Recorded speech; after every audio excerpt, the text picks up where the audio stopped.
नमस्कार षष्ठ दिन आज आमर प्लान है कि माँ किचकेश्वरी ठाकुराणी को दर्शन करने को जीवु।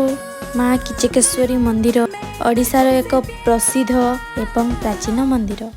यह आम घर ठारू 10 किलोमीटर दूरतार अवस्थित। एठारे पूजित देवी किचकेश्वरी माँ दुर्गा गोटे रूप। आमे सेठाकु जाई बुलाबुली और किणाकिणी करी ससुर घर को चलिलु। आपण जदि केबे किचकेश्वरी मंदिर को आसी थिबे मते कमेंट माध्यम रे जणाइबे। आमे जाउथिबा समय रे देखिलु जे मुग्नि पत्थर रे देवादेवी मूर्ति र कारुकार्य चलीछि। एठारू बहुत दूर दूर लोक आसिकी सेई मूर्ति को नेइकी जांती। खरा समय ना मते टिके लस्सी पीवा पई इच्छा हला। तांको कहिली से मते किणी देले। पीकी आमे बाहरी गलु मो ससुर घर को।